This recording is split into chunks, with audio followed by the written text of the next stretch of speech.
ಆಚಿ ಮಸಾಲ. ಎಂತ ಅಡಿಗೆಯ ರುಚಿಯಾಗೋ ರಹಸ್ಯವು 20 ರೂಪಾಯಿ. ಕರ್ನಾಟಕ ಬಲಂ ಅಜೇಯಂ. ನಾವು PMG ಅಂತ ಸಂಸ್ಥೆಯಿಂದ ಪ್ರಾರಂಭ ಮಾಡಿದ್ದೀವಿ.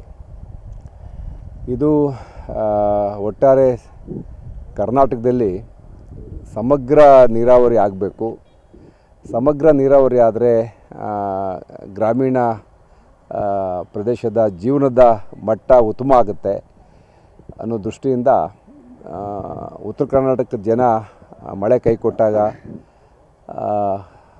ಅನಾವೃಷ್ಟಿ ಆದಾಗ ಗುಳೆ ಹೋಗ್ತಾರೆ. ಆ ಗುಳೆ ಹೋಗಬಾರ್ದು ಅನ್ನುವ ಒಂದು ವಿಷಯ ಇಟ್ಕೊಂಡು ಮಹದಾಯಿ ಹೋರಾಟದ ಹಿನ್ನೆಲೆಯೂ ಕೂಡ ಇಟ್ಕೊಂಡು ಒಂದು ಚಿತ್ರಕಥೆ ಮಾಡಿ ಸಿನಿಮಾ ಪ್ರಾರಂಭ ಮಾಡಿದ್ದೀವಿ. ಕರ್ನಾಟಕದ ಸ್ಥಿತಿಗತಿಗಳ ಬಗ್ಗೆ ಏನೆಲ್ಲ ಸುಧಾರಣೆಗಳಾಗಬೇಕು ಅನ್ನೋದನ್ನು ಒಬ್ಬ ನಾಯಕನಾಗಿ ನನ್ನ ಮಗ ಧ್ಯಾನ್ ಪಾತ್ರ ಮಾಡ್ತಾಯಿದ್ದಾನೆ. ಒಬ್ಬ ರೈತ ನಾಯಕನ ಪಾತ್ರವನ್ನು ನಾನು ಮಾಡ್ತಾಯಿದ್ದೀನಿ. ಭಾಳ ದಿನಗಳಿಂದ ನನಗೊಂದು ತುಡಿತಾ ಇತ್ತು, ಒಂದು ಕನ್ನಡಕ್ಕೊಂದು ಒಳ್ಳೆಯ ಸಿನಿಮಾ ಕೊಡಬೇಕು ಅಂತ. ನಾನು ಸಿನಿಮಾದಲ್ಲಿ ಆ್ಯಕ್ಟ್ ಮಾಡ್ತಾ ಸಂದರ್ಭದಲ್ಲಿ ನಾನು ರಾಜಕೀಯ ಪ್ರವೇಶ ಆದಮೇಲೆ ಅದು ಹಾಗೆ ಉಳ್ಕೊಂಡಿತ್ತು. ಈಗ ಒಂದು 2-3 ಸಿನಿಮಾಗಳನ್ನ ಮಾಡೋಣ ಅಂಥೇಳಿ ಮನಸ್ಸು ಮಾಡಿ ಈಗ ಪ್ರಾರಂಭ ಮಾಡಿದ್ದೀವಿ. ಕರ್ನಾಟಕ ಬಲಂ ಅಜೇಯಂ ನನ್ನದೇ ಕತೆ. ನಾಗಣ್ಣ ಅವರು ಹಿರಿಯ ನಿರ್ದೇಶಕರು ನಿರ್ದೇಶನ ಮಾಡ್ತಾಯಿದ್ದಾರೆ. ಭಾಳಷ್ಟು ಜನ ನುರಿತ ಕಲಾವಿದರುಗಳನ್ನು ಹಾಕ್ಕೊಂಡಿದ್ದೀವಿ. ಸಿನಿಮಾ ನನಗನ್ಸುತ್ತೆ ಇತ್ತೀಚಿನ ದಿನಗಳಲ್ಲಿ ಸಿನಿಮಾಗಳ ಗುಣಮಟ್ಟದ ಬಗ್ಗೆ ಭಾಳಷ್ಟು ಜನ ಚರ್ಚೆ ಆಗ್ತಾಯಿದೆ. ಉತ್ತಮ ಗುಣಮಟ್ಟದ ಸಿನಿಮಾವನ್ನು ಕನ್ನಡ ಮಣ್ಣಿನ ಈ ನೆಲದ ಸೊಗಡಿರ್ತಕ್ಕಂಥ ಸಿನಿಮಾವನ್ನು ಕೊಡಬೇಕು ಅನ್ನೋ ದೃಷ್ಟಿಯಿಂದ ಸಿನಿಮಾ ಮಾಡ್ತಾಯಿದ್ದೀವಿ. ನಿಮ್ಮೆಲ್ಲರ ಪ್ರೋತ್ಸಾಹ ಇರಲಿ. ನಾಯಕಿ ಮನಿಕಾ ವಿಶ್ವಕರ್ಮ ಅಂತೇಳಿ ಅವಳು ಆಕೆ ಮಿಸ್ ವರ್ಲ್ಡ್ ಏನೋ ಮಿಸ್ ಯೂನಿವರ್ಸ್ ಏನೋ ಆಗಿದ್ದಾಳೆ. ಇಬ್ಬರು ನಾಯಕಿಯರು. ಭಾಳಷ್ಟು ಜನ ಹಿರಿಯ ಕಲಾವಿದರು ಇದರಲ್ಲಿ ಇವತ್ತು ಅಭಿನಯಿಸ್ತಾ ಇದ್ದಾರೆ.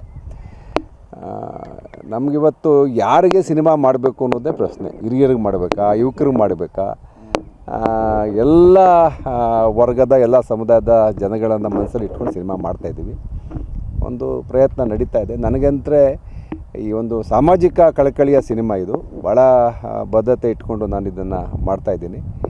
ನನ್ನ ಅನುಭವ, ನನ್ನ ರಾಜಕೀಯ ಅನುಭವ, ನನ್ನ ಇಷ್ಟು ವರ್ಷಗಳ ಸಿನಿಮಾ ಅನುಭವದ ಜೊತೆಗೆ ನನಗೊಂದು ಭರವಸೆ ಇದೆ, ಇದೊಂದು ಸಿನಿಮಾವನ್ನು ಜನ ಸ್ವೀಕಾರ ಮಾಡ್ತಾರೆ ಅಂತ. ಜೊತೆಗೆ ಚಾಲುಕ್ಯರ ಸಾಮ್ರಾಜ್ಯದ ಕಥೆನ ನಾನು ಇಟ್ಕೊಂಡಿದ್ದೀನಿ.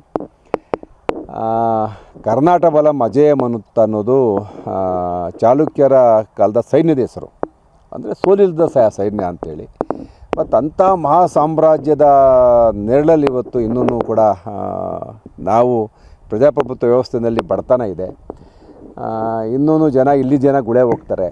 ಇದೆಲ್ಲ ವಿಚಾರಗಳಿಟ್ಕೊಂಡು ಚಿತ್ರಕಥೆ ಮಾಡಿ ಸಿನಿಮಾ ಮಾಡ್ತಾಯಿದ್ದೀವಿ. ಕಳೆದ 15-20 ದಿವಸದಿಂದ ನವಲಗುಂದ, ನರಗುಂದ, ಬಾದಾಮಿ, ಐಹೊಳೆ, ಪಟ್ಟದಕಲ್ಲು, ಮಹಾಕೂಟ ಹೀಗೆ ನಮ್ಮ ಈ ಒಂದು ಜಾಗಗಳಲ್ಲಿ ಶೂಟಿಂಗ್ ಮಾಡ್ತಾಯಿದ್ದೀವಿ. ಇನ್ನೊಂದು ವಾರ ಇಲ್ಲೇ ಶೂಟಿಂಗ್ ನಡೀತದೆ. ಒಟ್ಟಲ್ಲಿ ಬಾಗಲಕೋಟೆ ಜಿಲ್ಲೆಗೆ ಸಂಪೂರ್ಣವಾಗಿ ಇದೊಂದು ಸಿನಿಮಾ ಇಲ್ಲೇ ನಡೆಯುತ್ತೆ. ಮತ್ತು 2ನೇ ಹಂತದ ಚಿತ್ರೀಕರಣ ಕೂಡ ಬಾಗಲಕೋಟೆ ಜಿಲ್ಲೆಯಲ್ಲಿ ಅದು ನಡೀತದೆ. ಒಟ್ಟು 3 ಶೆಡ್ಯೂಲ್ ಮಾಡ್ತೀವಿ. ಒಂದು ಮೊದಲನೇ ಹಂತ ಮುಗಿತಾ ಇದೆ. ಇನ್ನೂ 2 ಶೆಡ್ಯೂಲ್ ಸಿನಿಮಾ ಮುಗಿಸ್ತೀವಿ. ನೀರಾವರಿಗೆ ಒತ್ತು ಕೊಟ್ಟು ಈ ಸಿನಿಮಾದಲ್ಲಿ ಸಮಗ್ರ ನೀರಾವರಿ ಆಗಬೇಕು ಕರ್ನಾಟಕ ಅನ್ನೋದು ಸಿನಿಮಾದ ಮುಖ್ಯ ಧ್ಯೇಯ. ಹೋರಾಡ್ತಾನೆ. ಅವ್ರ ಅಪ್ಪನ ಕೈಲಿ ಆಗಿರಲ್ಲ, ಹೀರೋ ಅಪ್ಪನ ಕೈಲಿ ಆಗಿರಲ್ಲ. ಒಬ್ಬ ರೈತ ನಾಯಕನಾಗಿ ಅವನು ಫೇಲ್ ಆಗಿರ್ತಾನೆ. ಆಮೇಲೆ ಹೀರೋ ಅದನ್ನು ಮುಂದುವರಿಸ್ತಾನೆ. ಹಾಗಾಗಿ ಆ ಥರ ಒಂದು ಕಥೆನ ಕಟ್ಟಿ ಜನಗಳಿಗೊಂದು ಭರವಸೆ ಮೂಡಿಸ್ತಕ್ಕಂಥ ಒಂದು ಸಿನಿಮಾ, ಜಾಗೃತಿ ಮೂಡಿಸ್ತಕ್ಕಂಥ. ಹಾಂ, ಹೌದೌದು.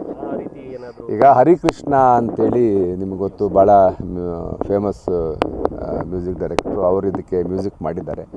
ನಾನು ಕೂಡ ನಿಮಗೆ ಒಂದು ಸಾಂಗ್ ಕೇಳಿಸ್ತೀನಿ ಈಗ. ಎಲ್ಲ ಥರ ವಿಚಾರಗಳಿರುತ್ತೆ. ಸಿನಿಮಾ ಅಂತ ಅಂದಮೇಲೆ ಎಲ್ಲ ಭಾವಗಳಿರಬೇಕು, ಎಲ್ಲ ರಸಗಳಿರಬೇಕು. ಅದೆಲ್ಲ ಮಾಡಿ ಸಿನಿಮಾ ಮಾಡ್ತೀವಿ. Only for Kannada language? ಹೌದು. ಇದು ಪೂರ್ತಿ ಒಂದು ಕನ್ನಡ ಭಾಷೆಯ ಚಿತ್ರ, ಒಂದೇ ಭಾಷೆಯಲ್ಲೇ ಮಾಡ್ತಾಯಿದ್ದೀವಿ, ಕನ್ನಡದಲ್ಲೇ ಮಾಡ್ತಾಯಿದ್ದೀವಿ. ಬಜೆಟ್ ಬಿಗ್ ಬಜೆಟ್ ಹಾಕೊಂಡಿದೆ ಸರ್. ಆ ಥರ ಏನಿಲ್ಲ, ಬಡ್ಜೆಟ್ ಏನಿಲ್ಲ, ಸಿನಿಮಾ ಚೆನ್ನಾಗಿ ಬರಬೇಕು ಮಾಡ್ತಾಯಿದ್ದೀವಿ. ಪ್ರೊಡಕ್ಷನ್ ನಿಮ್ದೇನಾ ಸರ್ ಅದು? ಹೌದು, ನಮ್ಮದೇ ಯಾಕಂದ್ರೆ ಈಗಿನ ಸಿಚುವೇಶನ್ ಎಲ್ಲ ಫ್ಯಾನ್ ಇಂಡಿಯಾ ಅಂತ ಹೌದೌದು. ಇಲ್ಲ ನಾವು ಇದು ಅಪ್ಪಟ ಕನ್ನಡದ ಚಿತ್ರ, ಕನ್ನಡ ಒಂದೇ ಭಾಷೆನಲ್ಲಿ ಮಾಡ್ತಾಯಿದ್ದೀವಿ. ಯಾಕಂದರೆ ಕನ್ನಡದ ಕಥೆನೇ ಕನ್ನಡದ ಕಥೆ, ಇದು ಬೇರೆ ಭಾಷೆಗೇನು ಇದು ಸೊ ಹಾಗಲ್ಲ, ಇದು ಕನ್ನಡಕ್ಕೆ ಕನ್ನಡ ನಾಡಿನ ಕತೆ, ಹಾಗಾಗಿ ಕನ್ನಡ ಮಾಡ್ತಾಯಿದ್ದೀವಿ. ಈಗ ಎಲ್ಲ ಸೇರಿ ನಂತರ ತೆರೆ ಬರುವಂಥ ಸಂದರ್ಭ ಎಷ್ಟು ಸರ್ ಜನವರಿ 15ಕ್ಕೆ ಬರಬೇಕು ಅಂತ ತೀರ್ಮಾನ ಮಾಡಿದ್ದೀವಿ ಸರ್. ಹೌದು ಸರ್. ಜನವರಿ 15 ಸಂಕ್ರಾಂತಿ ಹಬ್ಬಕ್ಕೆ ತೆರೆ ಮುಂದೆ ಬರ್ತಾಯಿದೆ.